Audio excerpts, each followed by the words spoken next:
कन्हैया जी यशोदा मैया के घर रहे। अब कंस को पता चल गया कि देवकी का 8वां पुत्र कृष्ण है और वो गोकुल नगरी में रहता है नंद बाबा के घर। तब वो योजना बनाए कि कैसे यहाँ पर लाएं और उसे मारें। अब वो दिन रात कन्हैया जी के बारे में सोचे, दिन भर चिंतन मनन करे। कहा है कि रीछ भजो या खींच भजो, भगवान को जैसे भी भजो उद्धार होता है। तो कंस ने शत्रु के रूप में भजा। काला काला होगा मुरली वाला होगा, काला काला होगा मुरली वाला होगा, छैल छबीला होगा बंसी वाला होगा। तो चिंतन मनन करे, शत्रु के रूप में चिंतन करे, अपने काल के रूप में चिंतन करे, अपनी मृत्यु के रूप में चिंतन करे। तो अब वो योजना बनाए कि कैसे मथुरा बुलाऊं और उसे मैं मार डालूं, क्योंकि अगर वो रहा तो वो मुझे मार देगा। तो नंद बाबा के भाई थे अक्रूर जी। तो अक्रूर जी को बुलवाकर कंस कहता है कि अक्रूर जी, आप तो नंद बाबा के भाई हैं, तो वो आपकी बात मानेंगे। इसलिए मथुरा में मेला है, तो आप कन्हैया और बलराम को 2 दिन के लिए ले आइए और फिर वो मल्ल युद्ध देखकर वापस चले जाएंगे। तो अब अक्रूर जी तो समझ रहे थे कि ये मेला का आयोजन तो कन्हैया को मारने के लिए लगा रहा है, लेकिन अगर राजा की बात नहीं मानी तो अक्रूर जी को ही मार देगा। इसलिए अब वो जाते हैं। कंस ने अब एक मेले का आयोजन रखा था। उस मेले के आयोजन में कि जिससे मेला देखने कन्हैया बलराम आए और उन्हें मैं मार दूं। तो अब वो अपने रथ पे बैठकर जाते हैं। अब नंद बाबा के यहाँ गोकुल पहुंचे।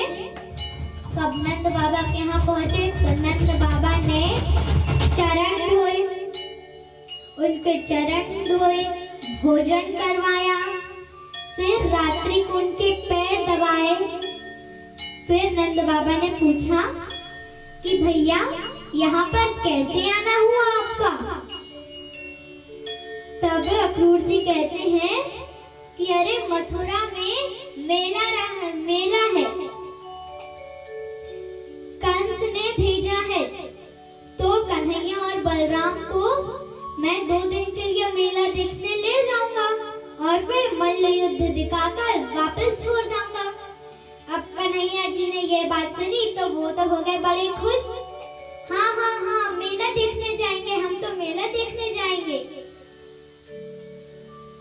तो अब नंद बाबा कहते हैं कि लाला तो कहीं अकेले जाता नहीं है, इसलिए हम सभी चलेंगे मेला देखने।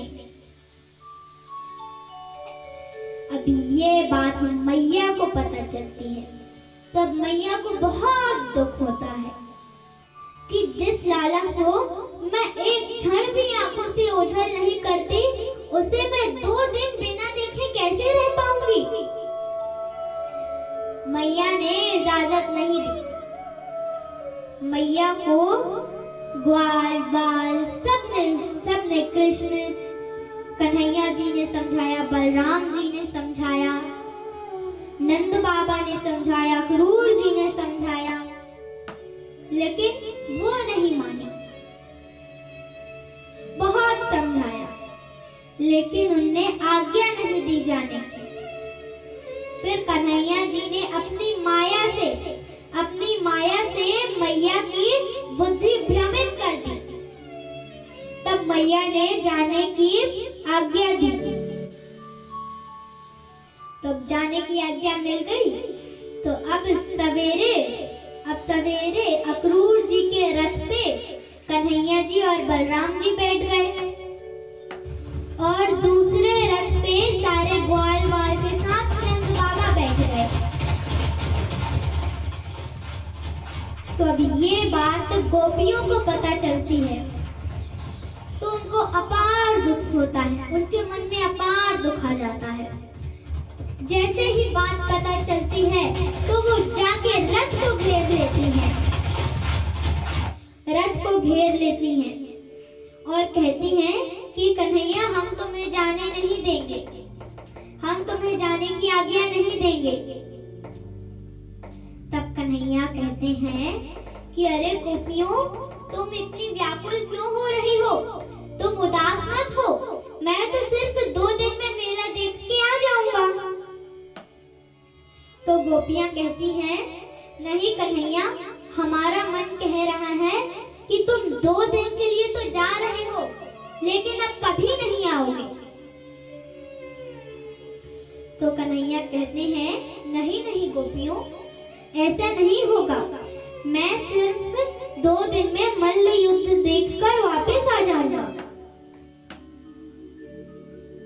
तो गोपियां आज्ञा नहीं देती हैं, लेकिन अब गोपियां प्रेम भी करती हैं।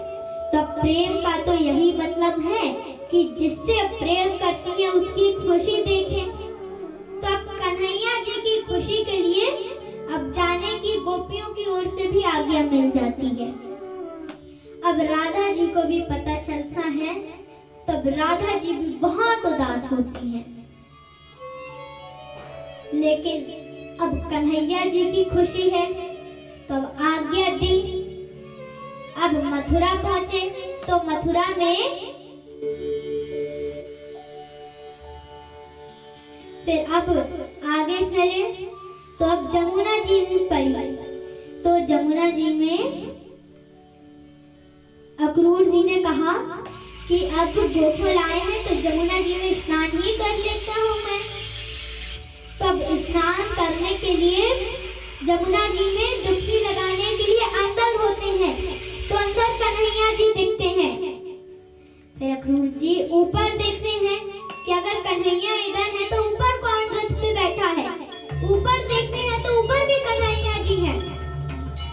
फिर नीचे देखते हैं तो फिर कन्हैया जी वही नीचे हैं। फिर ऊपर देखते हैं, फिर वही कन्हैया रथ पे बैठे हैं।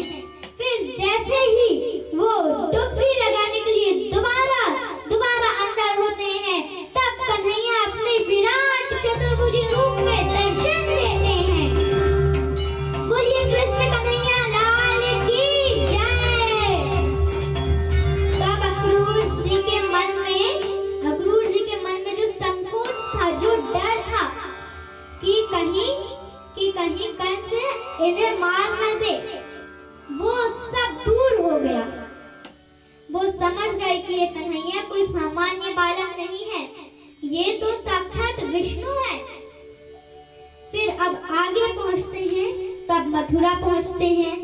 मथुरा में सब उनके दर्शन के लिए रास्ते पे आ जाते हैं कि अरे वो कन्हैया आ गए जिनने पूतना को मारा था, गोवर्धन को उंगली पे उठाया था। फिर रात्रि अक्रूर जी के यहाँ गुजारते हैं सब।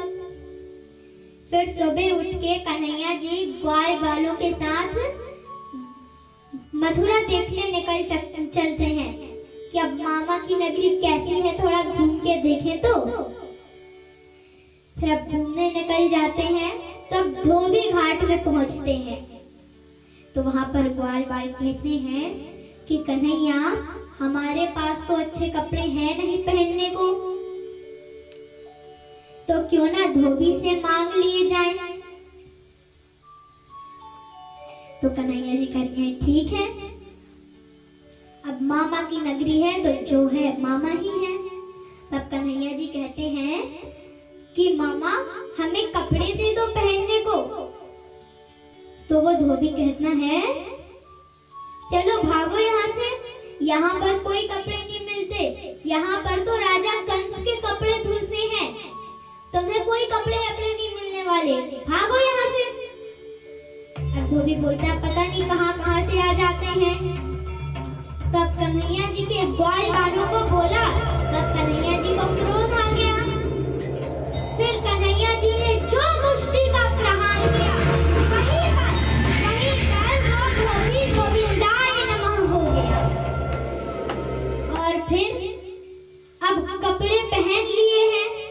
अब राजा के कपड़े हैं तो अच्छे हैं, लेकिन अब राजा भी तो बड़े हैं, कंस भी तो बड़ा है। तब कंस जितना बड़ा है उसके बड़े कपड़े हैं। तो अब कपड़े तो पहन लिए, लेकिन अब जब चल रहे हैं तो झाड़ू लग रही है। पैजामा पहना है तो पैजामे को पैर तक रहना चाहिए, इतना और एक्स्ट्रा पूरा लटक रहा है, पीछे से झाड़ू लग रही है। आस्तीन यहाँ तक होनी चाहिए तो और इतनी लंबी ये लटक रही है, झाड़ू लग रही है। तो ग्वाल बाल कहते हैं कि कन्हैया कपड़े तो अच्छे हैं, लेकिन बहुत ढीले ढाले हैं, हमारे साइज के नहीं है, तो चलो दर्जी के यहाँ से ठीक करवा ले इन्हें।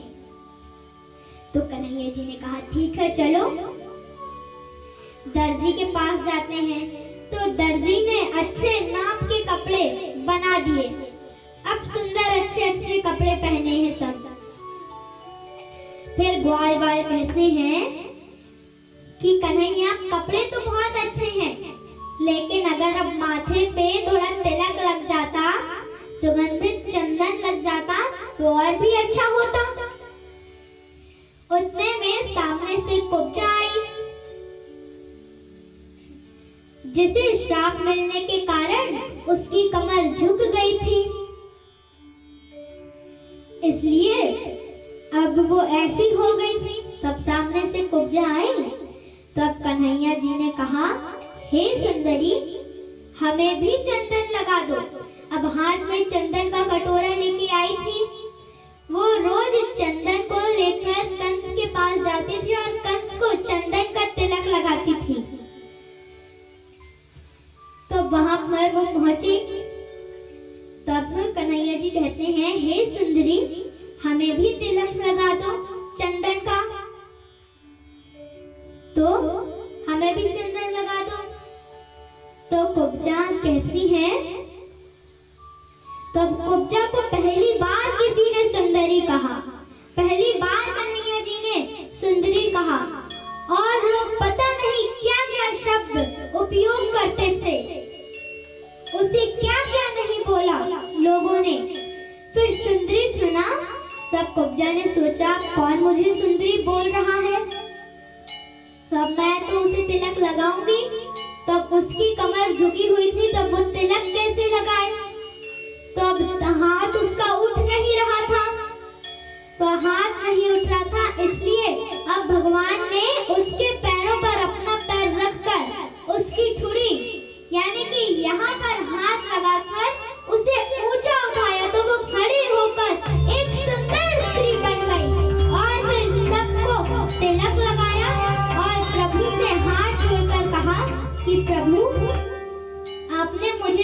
से मुक्त किया और फिर कुब्जा प्रभु को प्रणाम करके सीधे गोलोक धाम चली गई। फिर अब तिलक भी लग गया। तिलक भी लग गया तो अब वो मल्ल युद्ध देखने पहुंचते हैं। मल्ल युद्ध देखने पहुंचे।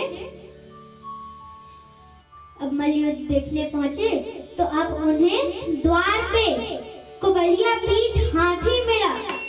हाथी मिला तो अब हाथी ने कुंवरिया पीठ हाथी ने भगवान पे आक्रमण कर दिया। तो अब भगवान ने जो सूंड पकड़ के गोल घुमा के धरती पर पटका, वहीं पर वो कुंवरिया पीठ हाथी गोविंदाय नमः हो गया। तब कंस ने अपने पांच पहलवानों को बुलाया था और उन्हें कहा था कि तुम लोग युद्ध करना और युद्ध के बहाने तुम दोनों बालकों को मार डालना। तो ऐसे उन्हें बताया। फिर अब जैसे ही हाथी को मारा तो अब बलराम जी और कन्हैया जी हाथी का एक एक दांत पकड़कर वहां पर पहुंचे। अब कंस ने चालाकी से बुला लिया। जब पहुंचे तो सबसे पहले तो चाणूर को, मुष्टिक को, पहले तो उनको मारा। पांचों पहलवानों का वध किया। फिर वध करने के बाद अब भगवान कृष्ण की नजर कंस के आसन पे पड़ी तो जोर की छलांग लगाई कंस के आसन पर। तब कंस भागने लगा तो कंस की केश पकड़कर सीधे मल्ल मैदान में लाकर पटका। और मल्ल मैदान में लाकर पटका तब अब कृष्ण कंस के केश पकड़े हैं। तब कंस कहता है, छोड़ कृष्ण, छोड़, मुझे दर्द हो रहा है। तब कृष्ण कहते हैं, जब तुमने मेरी मैया देवकी के केश पकड़े थे तब उन्हें दर्द नहीं हुआ होगा। जब तुमने मेरे 6 नवजात भाइयों को मारा था तब उन्हें दर्द नहीं हुआ होगा।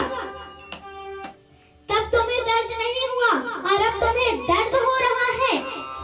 फिर भगवान ने जो मुष्टि का प्रहार किया वहीं पर कंस शांत पड़ गया। कंस का वध किया। बोलिए कंस भंजन भगवान की जय। तो कंस का वध किया। फिर कंस का वध करने के बाद अब वहां पर गए, महल में गए कंस के। तो वहां पर अपने नाना उग्रसेन को छुड़वाया, अपने माता पिता देवकी और वसुदेव जी को छुड़वाया। तो इतने साल से बिछड़े थे देवकी और वसुदेव जी के, कृष्ण बिछड़े थे। जैसे ही छुड़वाया तो देवकी और वसुदेव जी ने अपने हृदय से लगा लिया। और फिर अपने नाना को छुड़वाकर, उग्रसेन जी को छुड़वाकर उनका राज तिलक किया और मथुरा का राजा उग्रसेन जी को करवाया, उग्रसेन जी को बनाया। फिर देवकी और वसुदेव जी ने दोनों पुत्रों का जनेऊ संस्कार, यज्ञोपवीत संस्कार करवाया। और फिर यज्ञोपवीत संस्कार करवाने के बाद वो गुरुकुल गए शिक्षा प्राप्त करने।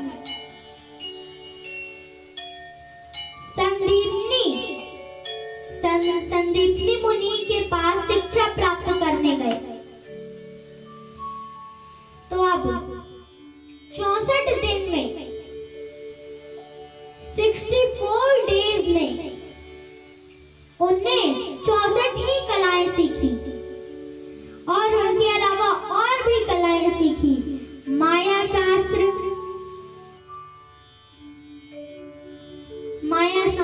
धनुष शास्त्र और भी बहुत सी चीजें वो सीखी। तब 64 दिन और 64 रात के बाद कन्हैया जी कहते हैं कि गुरुवर, अब मैं गुरु दक्षिणा के रूप में आपकी क्या सेवा कर सकता हूँ। तब गुरुवर तो ज्ञानी ही रहते हैं, इसलिए वो तो समझ गए थे कि ये कोई सामान्य बालक नहीं, साक्षात भगवान विष्णु ही है। इसलिए उन्हें गुरु दक्षिणा के रूप में मांगा कि मुझे मेरा बेटा दे दो जो समुद्र में डूब गया था। मुझे गुरु दक्षिणा के रूप में मेरा बेटा ही दे दो, और ये तुम्हारे अलावा और कोई नहीं कर पाएगा। तब समुद्र के किनारे जाते हैं बलराम जी के साथ। तब बलराम जी के साथ जाते हैं, तब समुद्र के तट पे खड़े हो जाते हैं। उतने में समुद्र देव पूजा की सारी सामग्री लेकर आ जाते हैं कि प्रभु, क्या मैं आपकी पूजा कर लूं? तब कन्हैया जी कहते हैं, पूजा आप कर लेना, लेकिन जो मेरे गुरुवर का बेटा है, जो मेरे गुरुवर का पुत्र है, आप पहले उन्हें लौटा दें। तब समुद्र देव ने कहा कि ये मेरा काम नहीं है। मेरे जल में एक बहुत भयानक राक्षस रहता है, दैत्य रहता है, जो कि शंख के रूप में रहता है, और जो भी जल में गिरता है वो उसे खा जाता है। फिर अब कन्हैया जी ने छलांग लगाई समुद्र में, और फिर उस दैत्य का वध किया, और फिर उस शंख को बाहर लाए, और शंख को बाहर ला के उस शंख को बजाया, और उस शंख को बजाते ही यमपुरी पहुंच गए, मतलब यमराज नगरी में पहुंच गए, यमराज जी की नगरी में पहुंच गए। तब यमराज जी ने देखा तो कहा कि प्रभु, हमारे सौभाग्य है कि आप मेरी नगरी में आए। बताइए, मैं आपकी क्या सेवा कर सकता हूँ? क्योंकि अब किसी की भी मृत्यु होती है तो मृत्यु के देवता तो यमराज ही है। मृत्यु का काम धाम सब वहीं से होता है। तो अब यमराज जी के पास पहुंचे तो यमराज जी ने कहा कि प्रभु, मैं आपकी क्या सेवा कर सकता हूँ? तब कन्हैया जी ने कहा कि जो मेरे गुरुवर का पुत्र है, जो मेरे गुरुवर का बेटा है, आप उन्हें लौटा दीजिए। तो यमराज जी ने कहा, जो आज्ञा प्रभु आपकी। ये लीजिए, ये है आपके गुरुवर का पुत्र। और फिर गुरुवर को उनका पुत्र सौंपकर वो वापस आ जाते हैं। वापस आ गए, वापस मथुरा आ गए वो शिक्षा प्राप्त करके।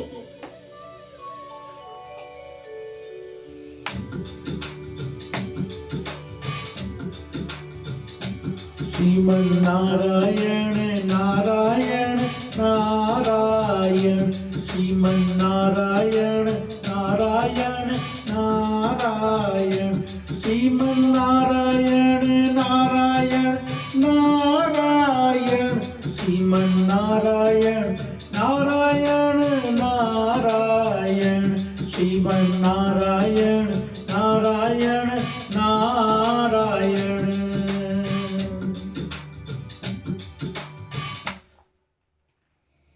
फिर अब वापस मथुरा आ गए तो उद्धव जी कन्हैया जी के बहुत ही अच्छे मित्र थे, बहुत ही अच्छे मित्र थे और बहुत ज्ञानी भी थे। जैसे आजकल के बालक जाते हैं विदेश पढ़ाई करने तो घर वाले शाम से कहते हैं, अरे भैया, हमारा बेटा तो विदेश से पढ़ के आया है, विदेश से। वैसे ही उद्धव जी बहुत ज्ञानी थे। वो इंद्रलोक पढ़ने गए थे, वो स्वर्ग से पढ़ के आए थे, बहुत ज्ञानी थे। फिर उद्धव जी को कन्हैया जी ने बुलवाया और कन्हैया जी उद्धव जी से कहते हैं कि उद्धव जी, अब मैं तो वहां जा नहीं सकता, तो आप जाकर मैया, गोपियों, सखियों और नंद बाबा को सबको समझा आइए। बहुत ही दुखी होंगे, आप समझा आइए कि मैं जल्दी ही वापस आ जाऊंगा, वो ज्यादा ना रोए। तब उद्धव जी तो बहुत ही प्रिय मित्र थे, तब बात तो माननी पड़ेगी अपने मित्र की, बात तो माननी पड़ेगी अपने मित्र की। इसलिए अब वो पहुंचते हैं, गोकुल पहुंचते हैं। शाम के समय गोकुल पहुंचे, सब गौएं चर के लौट रही थी। शाम का समय गौएं के चरने का समय होता है, तब वो लौट रही थी और देखा कि सारी गौएं के जो खुर होते हैं उनसे धूल उड़ रही है और वो सारी धूल उनके रथ पे आ गई, तो उनका रथ ढक गया। और देखा कि जो गोपियां हैं वो कृष्ण के भजन कर रही हैं, सिर्फ कृष्ण नाम कर रही हैं, कृष्ण नाम जप रही हैं। और जो राधा जी हैं वो तो कन्हैया जी के जाने के दुख से मूर्ति बन गई हैं, सिर्फ एक जगह बैठकर रोती रहती हैं।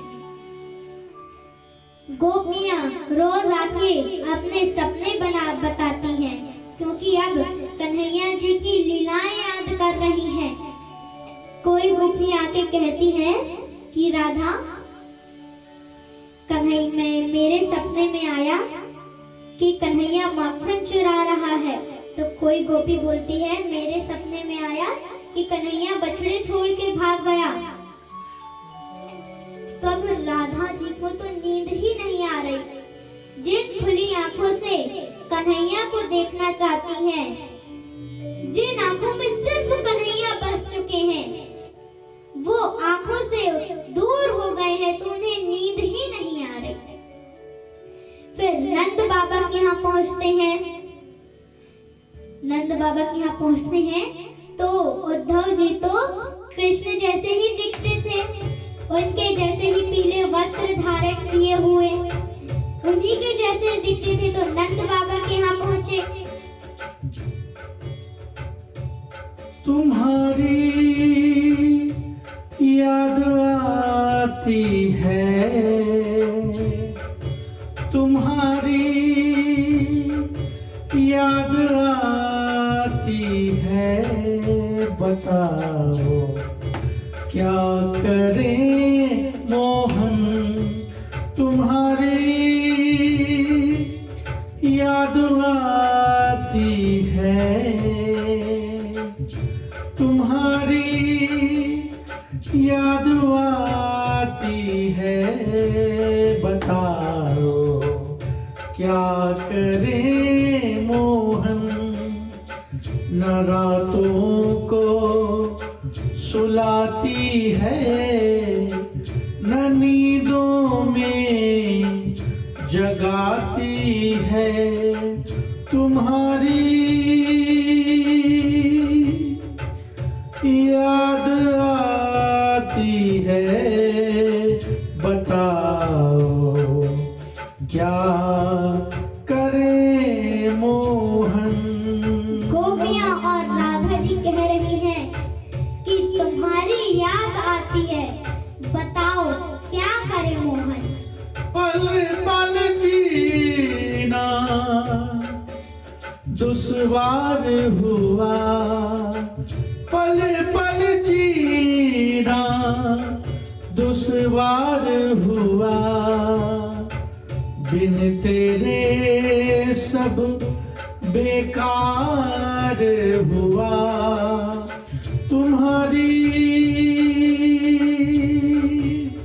याद आती है, बताओ क्या करे मोहन।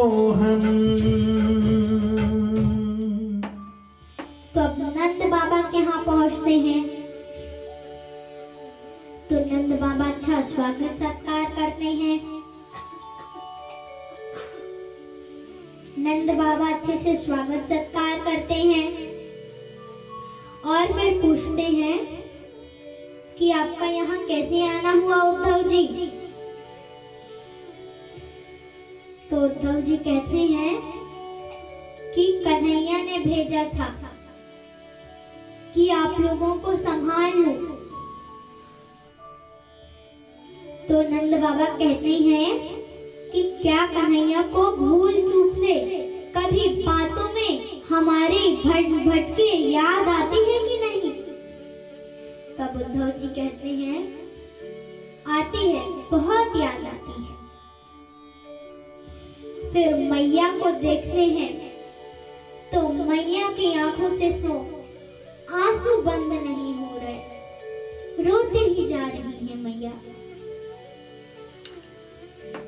अब उद्धव जी ने इतना प्रेम देखा कन्हैया के प्रति तो वो अपना सारा ज्ञान भूल गए कि प्रेम के आगे कोई भी ज्ञान नहीं है, प्रेम के ऊपर कुछ हो ही नहीं सकता। प्रेम में गोपियां, सखियां, मैया, नंद बाबा सब कितने उदास हैं, कितना याद कर रहे हैं। अब वो सोचते हैं कि कन्हैया ने तो इन्हें समझाने भेजा था, तो ये तो समझने की हालत में ही नहीं है, ये तो कुछ सुनना ही नहीं चाहती, तो मैं इनसे क्या बोलूं, क्या समझाऊं इन्हें।